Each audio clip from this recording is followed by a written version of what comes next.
আর অহংকার দেখাচ্ছে।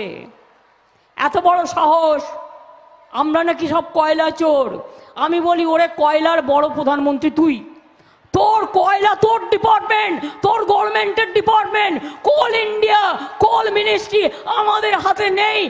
কেউ ঝিঙে চিংড়ি ভালোবাসে তো কেউ চিংড়ির মালাইকারি ভালোবাসে। মোদিবাবু খেয়ে একটু দেখুন না স্বাদটা কেমন, একটু খাবেন, তৈরি করে দেবো। কথা দিচ্ছি কাউকে দিয়ে করাবো না, আমি নিজে করবো। রাজ্যের সম্মানীয় মুখ্যমন্ত্রী মমতা বন্দ্যোপাধ্যায় মঞ্চের উপর থেকে একের পর এক যা যা বক্তব্য রাখছেন সেগুলো সত্যি সত্যি আর্কাইভে সংগ্রহ করে রেখে দেওয়ার মতো। কোথাও তিনি প্রধানমন্ত্রী নরেন্দ্র মোদীকে একেবারেই 420-র গ্যারেন্টি বলে কটাক্ষ করছেন, কোথাও তিনি আবার মোদীকে বলছেন তুই তো কয়লা দেখিস বলে একেবারেই তুই তুকারি করে আক্রমণ করছেন, কোথাও আবার প্রধানমন্ত্রী নরেন্দ্র মোদীকে বলছেন কি মোদীবাবু আপনি একটু কি চিংড়ির মালাইকারি খাবেন, একটু ঝিঙে চিংড়ি খাবেন বা পটল চিংড়ি, আমি নিজের হাতে রান্না করে দেব। আবার উল্টো দিকে কোথাও গিয়ে বলছেন যে সিদ্ধার্থ শঙ্কর রায় যখন বেঁচে ছিলেন তখন তিনি নাকি গল্প করতেন যে প্রাক্তন মুখ্যমন্ত্রী জ্যোতি বসু যখন চুল কাটতে যেতেন তখন তার চুল খাড়া হতো না। এবং নাপিত কি করতেন, নাপিত বর্তমান মুখ্যমন্ত্রী মমতা বন্দ্যোপাধ্যায় তদানীন্তন কংগ্রেস নেত্রী মমতা বন্দ্যোপাধ্যায়ের নামটি জ্যোতি বসুর কানে বলে দিতেন, আর এই কানে বলে দিলেই জ্যোতি বসুর নাকি চুল খাড়া হয়ে যেত, আর নাপিত তখন ক্যাচ ক্যাচ করে কেটে দিতেন। এসব গল্প আমি বলছি না, বিশ্বাস করুন। আমি তো তখন রাজনীতি ছেড়ে দিন, আমি তখন নিজের অ কথাটাও বোধহয় ভালো করে লিখতে পারতাম না। মুখ্যমন্ত্রী সেই সময়কার গল্প বলছেন। এই গল্পগুলো রাজ্যের মুখ্যমন্ত্রী মমতা বন্দ্যোপাধ্যায়ের সম্মান কি আদেও বাড়াচ্ছে, নাকি তার এই ধরনের প্রতিহিংসামূলক রাজনৈতিকতার একটা প্রমাণ জ্যোতি বসুর আমল থেকে তিনি করে আসছেন বলে সেটা নিজেই বলে ফেলছেন? কোথাও কি ভেবে দেখছেন মুখ্যমন্ত্রী মমতা বন্দ্যোপাধ্যায়? যতই নির্বাচন এগোচ্ছে, যতই একটার পর একটা ফেজ এগোচ্ছে, মুখ্যমন্ত্রী মমতা বন্দ্যোপাধ্যায়কে কিন্তু বেশ অগোছালো লাগছে। তিনি নিশ্চিতভাবে মুখে বলছেন যে ইন্ডিজোট সরকার গঠন করবে, কিন্তু মুখ্যমন্ত্রীর কথার আগল যেমন কোথাও ভেঙে যাচ্ছে, আবার কোথাও যে ধরনের বক্তব্য সম্ভবত বলা মঞ্চের ওপর থেকে হয়তো জনসমক্ষে ঠিক নয়, সম্ভবত ঠিক নয়, ঠিক না ভুল সেটা তিনি নিজেই বিচার করবেন। আমি তো অত্যন্ত ক্ষুদ্র ব্যক্তি, যেটা শুনে সাধারণ মানুষের মনে হচ্ছে এই ধরনের বক্তব্য কেন নির্বাচনী প্রচার থেকে মুখ্যমন্ত্রী বলছেন, সেই ধরনের কথাও কিন্তু বলে ফেলছেন। আর আজকের পর্বে এই সমস্ত তথ্যই আপনাদের দেখাবো।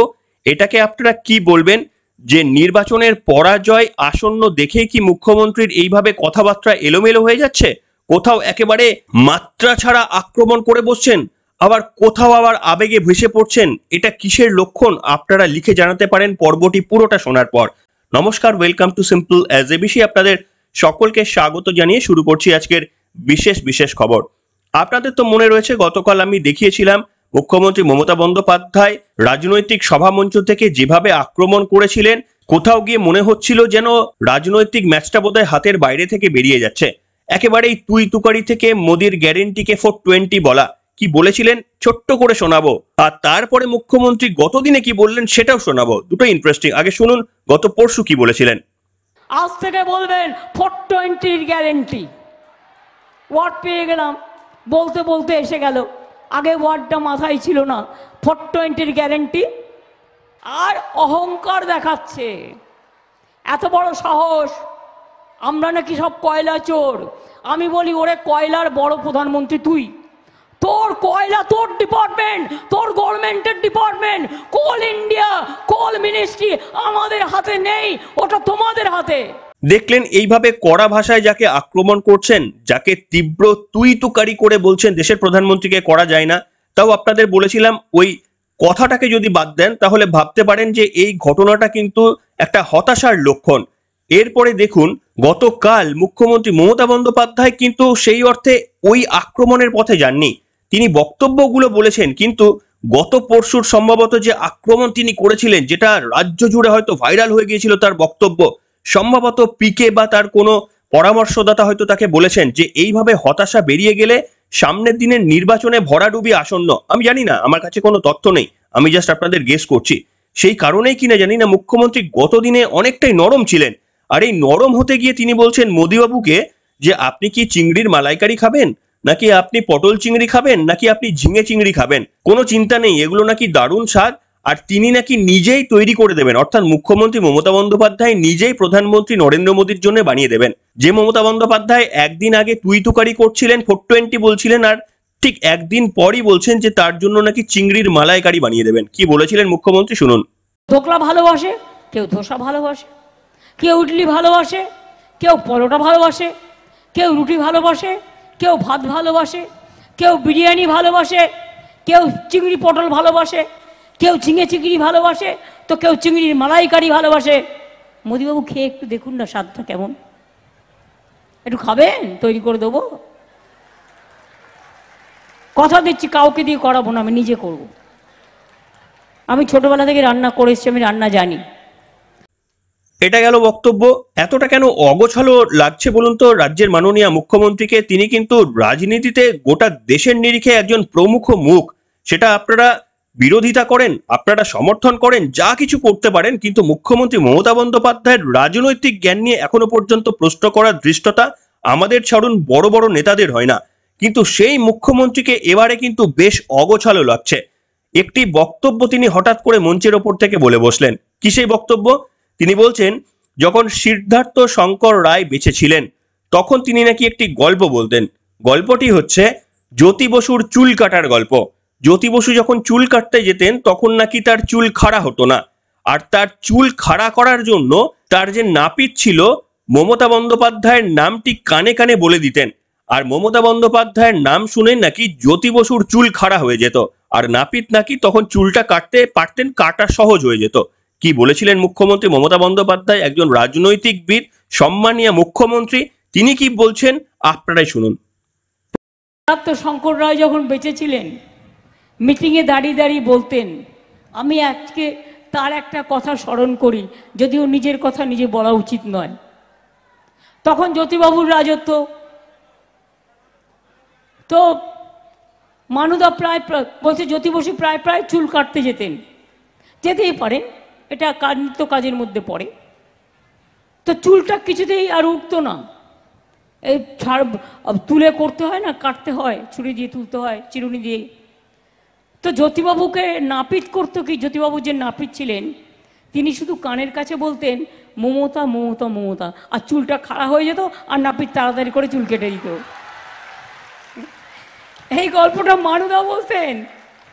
মানুদার বেঁচে নেই, কিন্তু আমার হঠাৎ মনে পড়ে গেল মোদিবাবু এত নাম বাঁচতে গিয়ে চলো ভোট দেতা হ্যাঁ, মেয়েটার নাম দিয়েছে মমতা।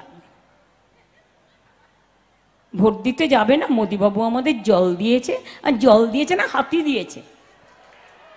প্রথম কথা হচ্ছে, এই ধরনের বক্তব্য রাজনৈতিক মঞ্চ থেকে বলার প্রয়োজনীয়তা কি সেটা বুঝলাম না। এই ধরনের বক্তব্য বলে মানুষকে তৃণমূল কংগ্রেসের দিকে কিভাবে আমন্ত্রণ জানানো যায় সেই বুদ্ধি বা রাজনৈতিক বুদ্ধি আমার নেই। এবং অন্যদিকে মুখ্যমন্ত্রী কিন্তু এটা প্রকাশ্যে এনে দিলেন যে তার নাম শুনে যে কোনো রাজনৈতিক বিদই যে অস্বস্তি প্রকাশ করতেন তাদের মাথার চুল খাড়া হয়ে যেত। জ্যোতিবাবুর আমল থেকে যদি এই ঘটনা ঘটে থাকে তাহলে বুদ্ধবাবু তো নিজে হাতে নাতে পরিচয় পেয়েছেন, আর এখন শুভেন্দু অধিকারী বলুন কিংবা নরেন্দ্র মোদী বলুন, তারা সকলেই পরিচয় পাচ্ছেন। এই কথা মুখ্যমন্ত্রী নিজে যখন বলছেন তাহলে তার রাজনৈতিক সহনশীলতাকে কি প্রশ্নের মুখে ফেলে দিচ্ছেন না? কেন একজন রাজনৈতিক ব্যক্তির নাম শুনে চুল খাড়া হয়ে যাবে বলুন তো একজন প্রাক্তন মুখ্যমন্ত্রীর? এই বক্তব্য মুখ্যমন্ত্রী মমতা বন্দ্যোপাধ্যায় যখন বলছেন, তার মানে তিনি তার অ্যাগ্রেশনটাকে বোঝাতে চাইছেন যে রাজনীতিতে কতটা অ্যাগ্রেশন এনেছিলেন তিনি পশ্চিমবঙ্গের বুকে, যে তার নাম শুনে চুল খাড়া হয়ে যেত। দেখুন 2021 সালের যখন বিধানসভা নির্বাচন হয়ে গিয়েছিল, যখন পোস্ট পোল ভায়োলেন্স হয়েছিল, তখন কিন্তু অনেকেই এই ধরনের পলিটিক্সের কথা উল্লেখ করেছিলেন যে এই আগ্রাসনের পলিটিক্সের ফলেই কিন্তু বিরোধীদের কোনো স্পেস দেওয়া হয় না। এমনকি বিরোধীদের দলের কর্মীরা একের পর এক খুন হয়ে গেলেও রাজ্যের মুখ্যমন্ত্রী তিনি মুখ্যমন্ত্রীর পদে থাকা অবস্থাতেও একেবারে নীরবতা পালন করেছিলেন। তৃণমূল নেত্রী মমতা বন্দ্যোপাধ্যায় চুপ থাকতে পারেন, কিন্তু মুখ্যমন্ত্রী হয়েও একের পর এক বিরোধীদের লাশ পড়ে যাওয়ার পরেও তিনি নীরব হয়েছিলেন। সত্যি সত্যি বোধহয় সেই দিন গায়ের লোম খাড়া হয়ে যেত বিজেপি কর্মীদের। 2021-এর জেতার পর নির্বাচনে নিশ্চিতভাবে যারা অপোজিশন পার্টি করতেন, সেটা সিপিএম, কংগ্রেস বা বিজেপি, তাদের যারা নিচু তলার কর্মীরা ছিলেন তাদের সত্যি বোধহয় গায়ের রোম খাড়া হয়ে যেত এই মমতা বন্দ্যোপাধ্যায়ের নাম শুনে, এখনো বোধহয় খাড়া হয়ে যায়। কিন্তু রাজ্যের সম্মানীয় মাননীয় মুখ্যমন্ত্রী মমতা বন্দ্যোপাধ্যায় তিনি কি এই বয়সে এসে আরো একটু সৌজন্যতামূলক রাজনীতি পশ্চিমবঙ্গের বুকে দিয়ে যেতে পারেন না? তার কারণ তার তো বয়স হয়েছে, একটা সময় পর তাকে রিটায়ারমেন্ট নিতে হবে। তিনি কি পশ্চিমবঙ্গে একটু হলেও নিজের অবস্থান পাল্টে পশ্চিমবঙ্গকে কিছু দিয়ে যেতে পারেন না এই হিংসা বাদ দিয়ে? দেখুন, যাদের পাওয়ার থাকে তাদের নাম শুনে চমকে যাওয়া এটা খুব একটা বড় ব্যাপার নয়, কিন্তু যাদের পাওয়ার আছে তা সত্ত্বেও তারা পোলাইট, তারা মানুষের সঙ্গে মিশে কাজ করেন, মানুষ তাদের ভয় পান না, মানুষ তাদের উপর আশ্বস্ত হন, এমনকি বিরোধীদেরও স্পেস দেওয়া হয়, এমনই তো রাজনৈতিক নেতার খোঁজে রয়েছে ভারতবর্ষ। তাই মুখ্যমন্ত্রী মমতা বন্দ্যোপাধ্যায় নিজেই যখন জানেন তিনি এমন একজন রাজনৈতিকবিদ যার নাম শুনে দৌর্দণ্ড প্রতাপ জ্যোতি বসুর চুল খাড়া হয়ে যেত, তাহলে সাধারণ কর্মীদের কি অবস্থা হয় একথা কি মাননীয়া একটু চিন্তা করবেন? এটা নিশ্চিতভাবে আপনারা লিখে জানাবেন। এবং যেটা আরো বেশি করে বলবো, মুখ্যমন্ত্রী মমতা বন্দ্যোপাধ্যায়ের এই কথা এলোমেলো হয়ে যাওয়া, কোথাও গিয়ে মারাত্মকভাবে আক্রমণ করছেন, পরের দিনে গিয়ে বলছেন আপনাকে চিংড়ির মালাইকারি খাওয়াবো, আমি নিজে হাতে রান্না করে দেব, এটা কি কোথাও তিনি বুঝতে পারছেন যে তৃণমূল কংগ্রেসের সময় আসন্ন? কথাগুলো এতটা এলোমেলো কেন হয়ে যাচ্ছে? কোন রাজনৈতিক অবস্থান থেকে মুখ্যমন্ত্রী এই ধরনের বক্তব্য বলছেন? আপনাদের কি মনে হয়? আপনারা তো পশ্চিমবঙ্গের সচেতন রাজনৈতিক নাগরিক, আপনাদের মন্তব্য লিখে জানান এবং নিশ্চিতভাবে মন্তব্যের মধ্যে যেন যুক্তিযুক্ত থাকে, কোনো কটূক্তি যেন না থাকে। এখনকার মতো এখানেই শেষ করলাম।